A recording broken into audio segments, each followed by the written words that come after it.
Radio Claret América presenta Sediento de ti, la palabra, fuente de vida, con el sacerdote misionero claretiano Tony Díaz. Reflexiones diarias del Evangelio. Aquí iniciamos. Bienvenidos, hermanos, a nuestras reflexiones bíblicas de las lecturas del día. Hoy es viernes de la 22ª semana del tiempo ordinario, y hoy celebramos la memoria de San Gregorio Magno, Papa y Doctor de la Iglesia. La primera lectura de hoy viene de la carta de San Pablo a los Colosenses, capítulo 1, versículos 15 al 20. Cristo es la imagen de Dios invisible, el primogénito de toda la creación, porque en Él tienen su fundamento todas las cosas creadas, del cielo y de la tierra, las visibles y las invisibles, sin excluir a los tronos y dominaciones, a los principados y potestades. Todo fue creado por medio de Él y para Él. Él existe antes que todas las cosas, y todas tienen su consistencia en Él. Él es también la cabeza del cuerpo, que es la iglesia. Él es el principio, el primogénito de entre los muertos, para que sea el primero en todo. Porque Dios quiso que en Cristo habitara toda plenitud, y por Él quiso reconciliar consigo todas las cosas, del cielo y de la tierra, y darles la paz por medio de su sangre, derramada en la cruz. Palabra de Dios. El salmo responsorial es el Salmo 99 y el responsorio es: bendigamos al Señor porque Él es bueno. Bendigamos al Señor porque Él es bueno. Alabemos a Dios todos los hombres, sirvamos al Señor con alegría y con júbilo entremos en su templo. Reconozcamos que el Señor es Dios, que Él fue quien nos hizo y somos suyos, que somos su pueblo y su rebaño. Entremos por sus puertas dando gracias, crucemos por sus atrios entre himnos, alabando al Señor y bendiciéndolo. Porque el Señor es bueno, bendigámoslo, porque es eterna su misericordia, y su fidelidad nunca se acaba. Bendigamos al Señor, porque Él es bueno. El Evangelio de hoy viene de Lucas, capítulo 5, versículos 33 al 39. En aquel tiempo los fariseos y los escribas le preguntaron a Jesús: ¿por qué los discípulos de Juan ayunan con frecuencia y hacen oración igual que los discípulos de los fariseos, y los tuyos, en cambio, comen y beben? Jesús les contestó: ¿acaso pueden ustedes obligar a los invitados a una boda a que ayunen mientras el esposo está con ellos? Vendrá un día en que les quiten al esposo y entonces sí ayunarán. Les dijo también una parábola. Nadie rompe un vestido nuevo para remendar un viejo, porque echa a perder el nuevo y al vestido viejo no le queda el remiendo del nuevo.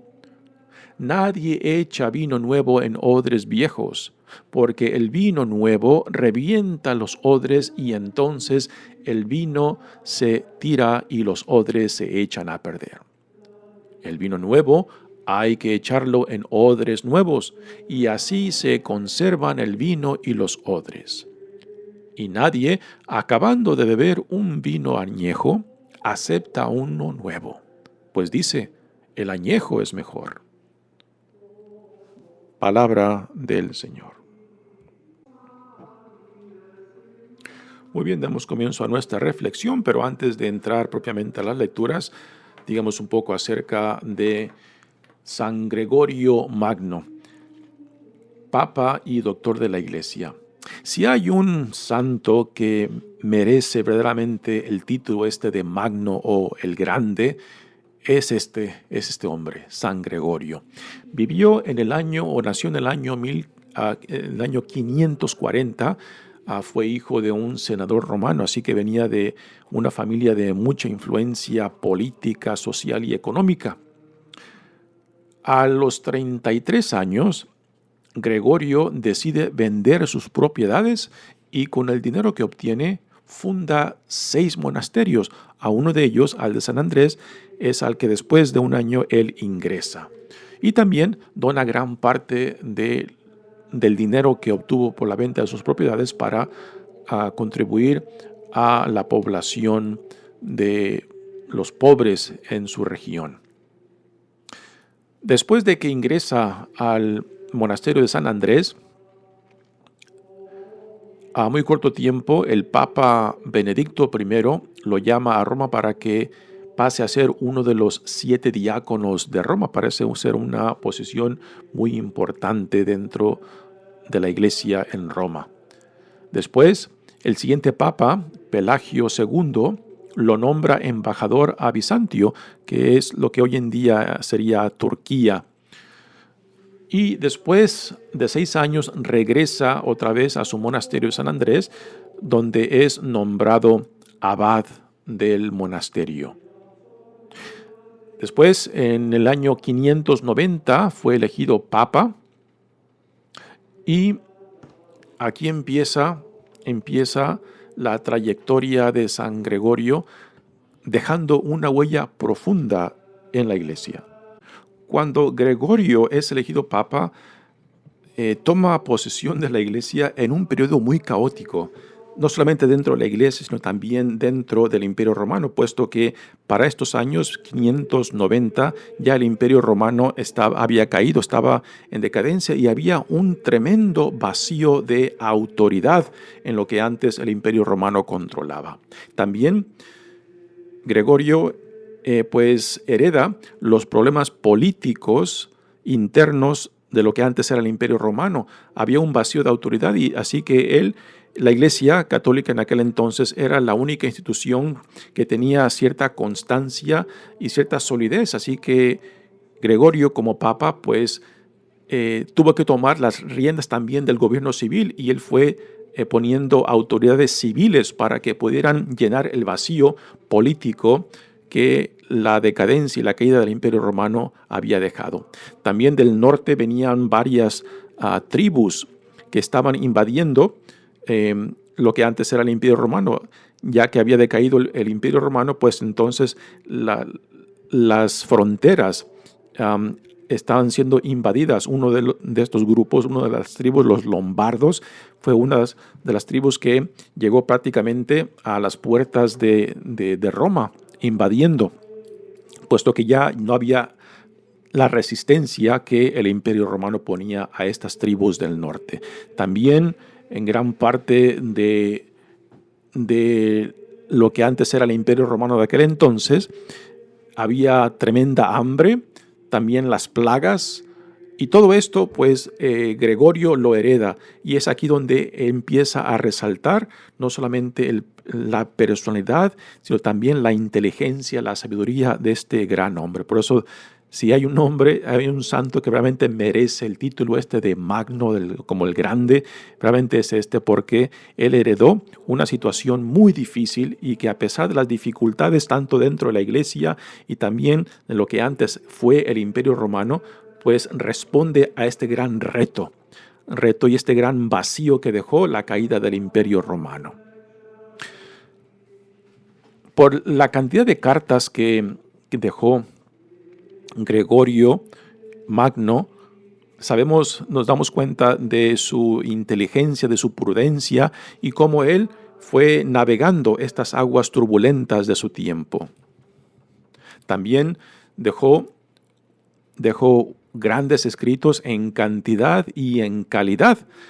Por eso es parte del nombramiento de doctor de la Iglesia, puesto que aunque solamente estuvo reinando como papa por 13 años, esos 13 años fueron de actividad impresionante. A pesar los otros retos políticos, los retos de las invasiones de las tribus del norte y las paz que tuvo que él que contratar para que las tribus del norte no siguieran invadiendo los territorios de aquel entonces de la iglesia.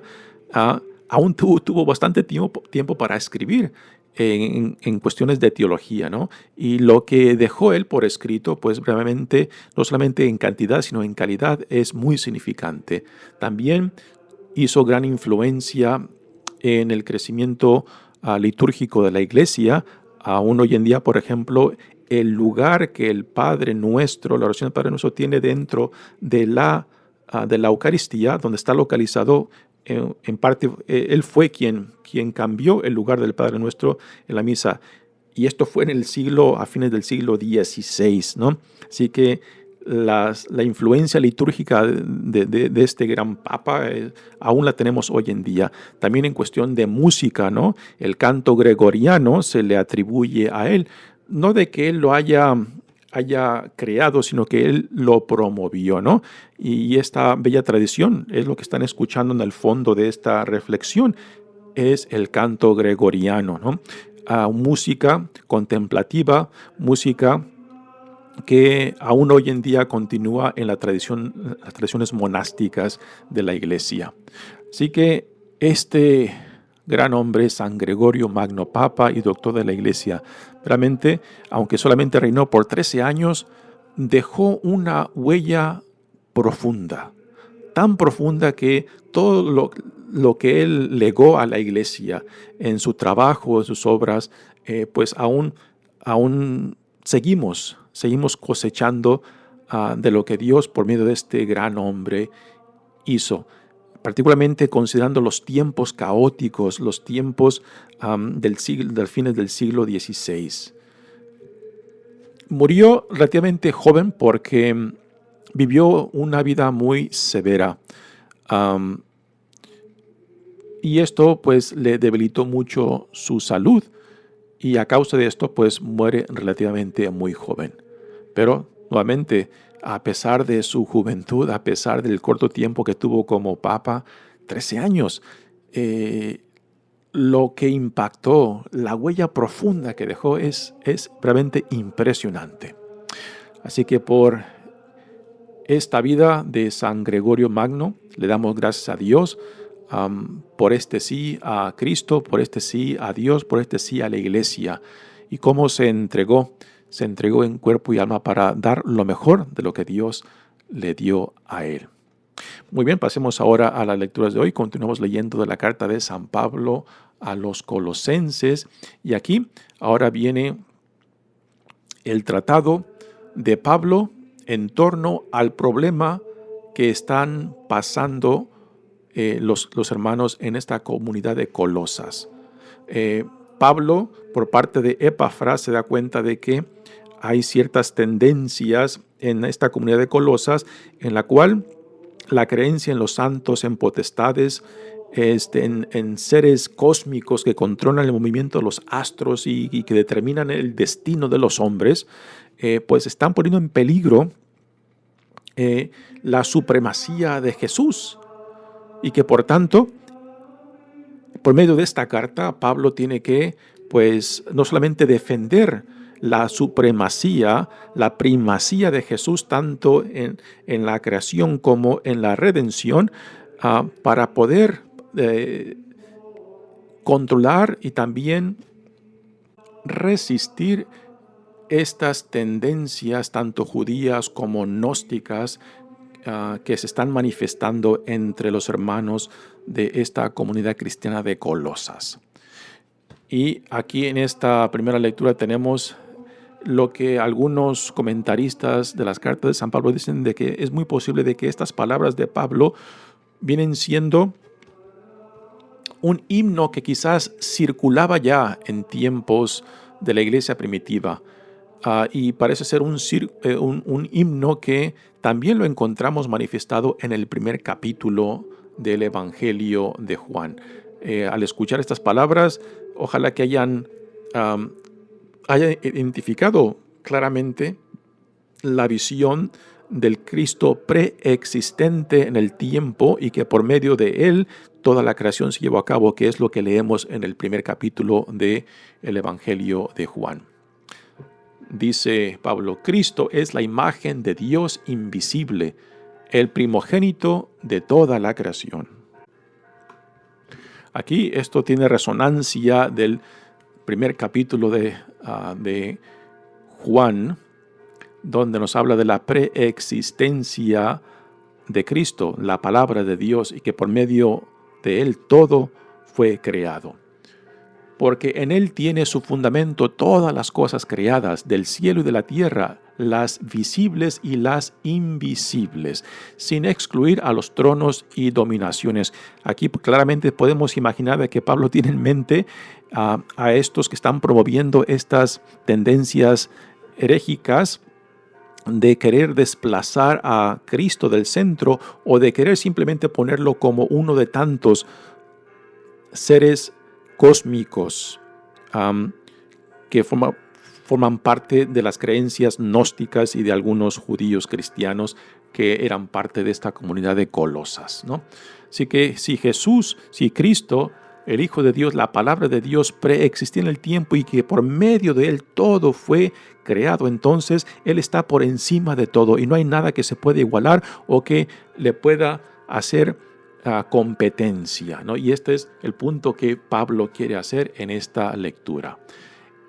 Dice, las visibles e invisibles, sin excluir a los tronos y dominaciones, a los principados y potestades. Todo fue creado por medio de él y para él. Así que todo lo creado, tanto los ángeles y otras potestades y dominaciones, tienen que alabarlo, tienen que hincarse, tienen que reconocer lo que él está por encima de todos ellos, ¿no? Él existe antes de todas las cosas, la preexistencia de Cristo, la palabra de Dios, y todas tienen su consistencia en él. Él es también la cabeza del cuerpo, que es la iglesia. Él es el principio, el primogénito de entre los muertos. Es el primogénito que muere y que resucita, el primero entre los resucitados, para que sea el primero en todo. Y como es el primero en todo, entonces Dios es a él a quien le da todo poder del reino. Porque Dios quiso que en Cristo habitara toda plenitud y por él quiso reconciliar consigo todas las cosas. Aquí está la función principal que Dios lleva a cabo en Cristo, reconciliar todas las cosas con Dios. Y esta es la función que tenemos como iglesia también, de ser instrumento de reconciliación, o sea, de atraer a toda la creación para que sean reconciliadas con Dios, para que encontremos nuestra verdadera dignidad e identidad, para que encontremos nuestra vida real en Cristo. Cristo es el modelo para nosotros de cuál es nuestra verdadera existencia. Y no conocer quiénes somos, no reconocer nuestra verdadera identidad y dignidad es vivir en las tinieblas, es vivir en la oscuridad, es no saber quiénes somos. Y cuando no sabemos quiénes somos, pues no sabemos hacia dónde somos llamados, a lo que somos llamados. Por eso, cuando Dios, por la gracia de Dios, nos llama, nos ilumina, nos salva, nos redime, nos sana, entonces por medio de esta iniciativa de Dios llegamos no solamente a ser salvados, sino también a ver lo que Dios ve en nosotros, a amar lo que Dios ya ama en nosotros, a aceptar lo que Dios ya ha aceptado en nosotros. Y al identificarnos plenamente con lo que Dios ve y ama en nosotros, entonces ya hacemos nuestra la visión que Dios tiene, la visión que Dios tiene por medio de su reino en torno a toda la creación. Porque Dios quiso que en Cristo habitara toda plenitud y por él quiso reconciliar consigo todas las cosas del cielo y de la tierra y darles la paz por medio de su sangre, por medio de su entrega, de su donación para nosotros. Nuevamente, esta es la iniciativa de Dios.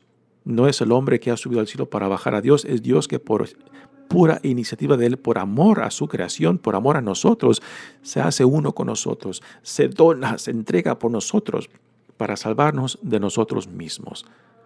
y darles la paz por medio de su sangre derramada en la cruz.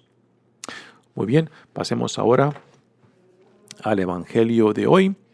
Continuamos leyendo el Evangelio de Lucas en el capítulo 5. Y aquí ahora empiezan una de varias escenas conflictivas de Jesús con los fariseos.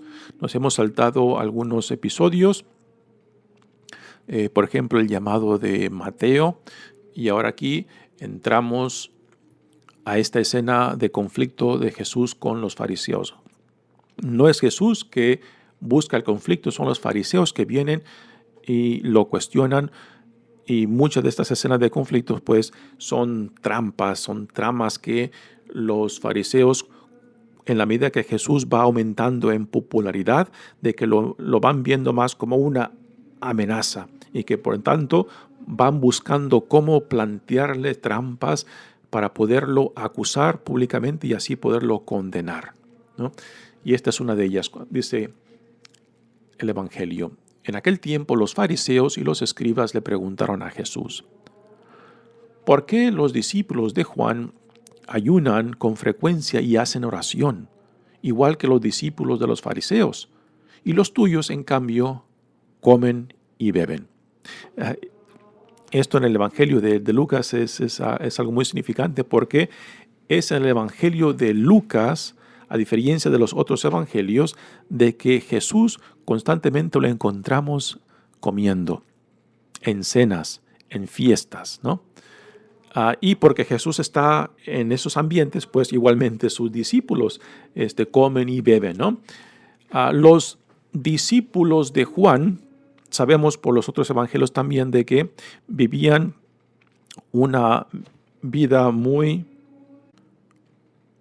severa, que se limitaba mucho tanto en el vestir como en el comer. Esto lo tenemos en los evangelios cuando nos describen a Juan el Bautista, y que por tanto al describirlo a él viviendo ese estilo de vida muy rígida, muy restringida, pues también podemos pensar que los discípulos que él tenía pues también lo imitaban en esa forma de vivir, en esas limitaciones que adoptaban como parte de su devoción y fidelidad al Maestro, a Juan el Bautista.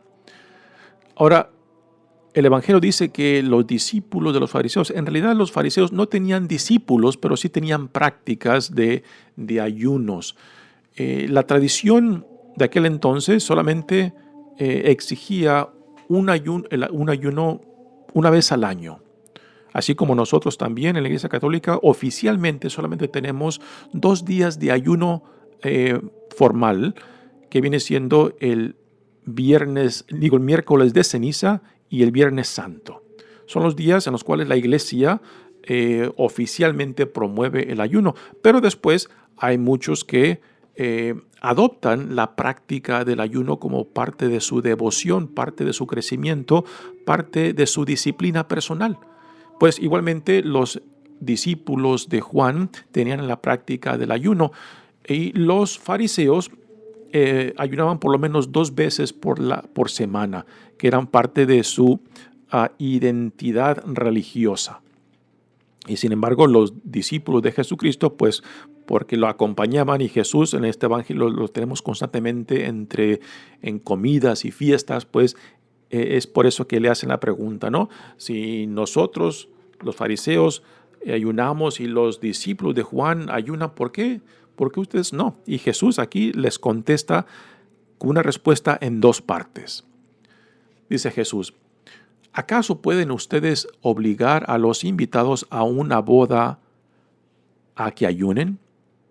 Aquí Jesús, en esta primera parte de la respuesta, está utilizando la imagen de una boda que representa la inauguración del reino. Y esto es una imagen muy común en algunos de los libros proféticos, particularmente los libros que tienen nociones apocalípticas del reino de Dios. Cuando el Mesías llegue, la imagen de esta llegada, la imagen del Mesías es expresada en torno a una boda donde Jesús es el novio, ¿no? Entonces aquí Jesús hablando de sí mismo, ¿no? De que estamos en el tiempo del reino que está siendo inaugurado y Él mismo es el novio, es el Mesías que ha inaugurado, que Dios ha inaugurado en Él esta nueva era, esta nueva época, ¿no? Y siguiendo la imagen del reino de Dios como una boda, entonces estamos de fiestas. ¿Y cómo se va a ayunar cuando uno está de fiesta? Las fiestas en aquel entonces podían durar casi una semana, ¿no? Y por lo que leemos, por ejemplo, en las bodas de Caná, sabemos de que había mucha comida y también vino, ¿no? Así que una boda no es tiempo de ayuno, es un tiempo de celebración, es un tiempo de regocijarse junto con el novio en esta celebración tanto personal como comunitaria. Así que Jesús, en esta primera parte de la respuesta, les da esta imagen de sí mismo como utilizando la imagen de una boda. Mientras el esposo está con ellos, dicen, no se puede ayunar. Vendrá un día en que les quiten al esposo y entonces sí ayunarán.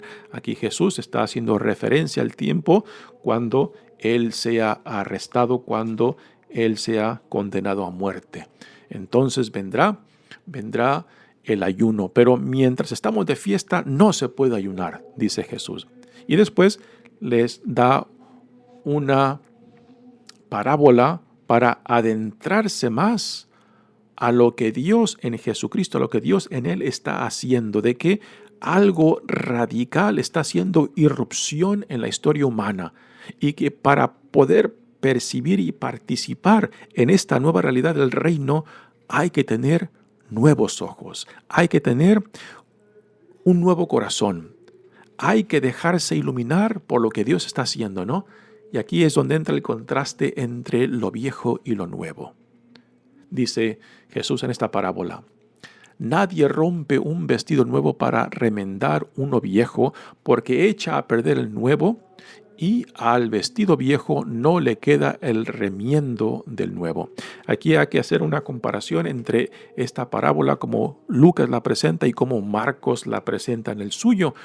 En el Evangelio de Marcos, esta imagen de poner una ropa nueva a una ropa vieja es de que la ropa nueva, porque está nueva, pues al pegarla a la vieja se encoge y al encogerse, como sabemos que el algodón lo hace cuando está recién hecho y cuando se lava por primera vez se encoge, pues si tomas una tela de algodón nueva y la pegas a un trozo de tela vieja que ya está estirada, ya no tiene flexibilidad para aguantar el encogerse de la nueva, pues la va a romper, ¿no? Esto es en el Evangelio de Marcos. Por aquí, en el Evangelio de Lucas, le da un sentido diferente. No es de que la tela nueva se encoja y rompa la vieja, sino que la tela nueva pegada a la vieja, pues no se ve bien. Así que la forma en que Lucas pone esta parábola no es en torno de romper lo nuevo a lo viejo, sino que a la vista no se va bien pegarle una tela nueva a una tela vieja. Así que aquí la distinción es un poco diferente a como Marcos la presenta en su evangelio. Y después continúa Jesús diciendo, nadie echa vino nuevo en odres viejos, porque el vino nuevo revienta los odres y entonces el vino se tira y los odres se echan a perder. Jesús parece que conocía bien el proceso de hacer vino y añejar el vino. Cuando un vino está recién hecho y empieza el proceso de fermentación, pues la fermentación va produciendo gases.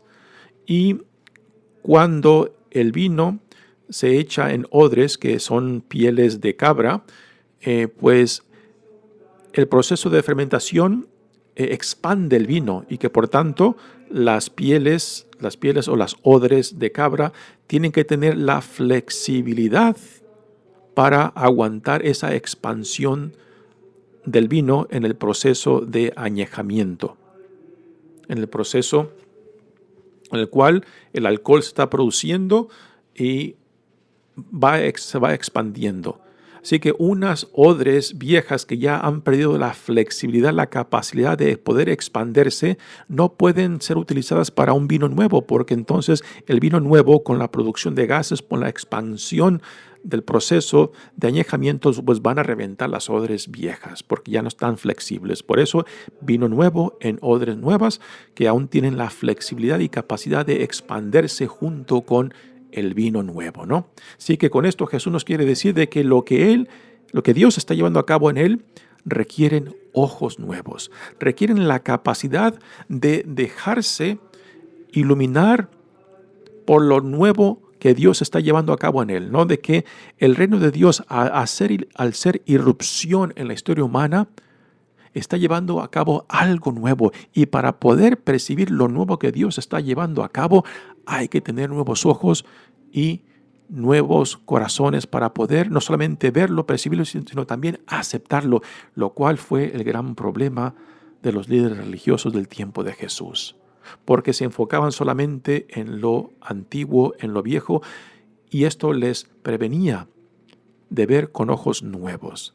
Por esto las últimas palabras de Jesús en este evangelio, cuando dice: y nadie, acabando de beber un vino añejo, acepta uno nuevo, pues dice: el añejo es mejor. El añejo es mejor. En nuestra Iglesia Católica tenemos también algo similar en aquellos que rechazan todo lo que hemos ido viviendo desde el Segundo Concilio Vaticano y quieren regresar a lo previo al Segundo Concilio Vaticano, con la misa en latín y la eclesiología previa al Segundo Concilio Vaticano. Y constantemente escuchamos, ¿no?, de que lo antiguo es mejor, pero tampoco aceptan lo nuevo que el Espíritu Santo, por medio del Segundo Concilio Vaticano, hizo posible en la Iglesia.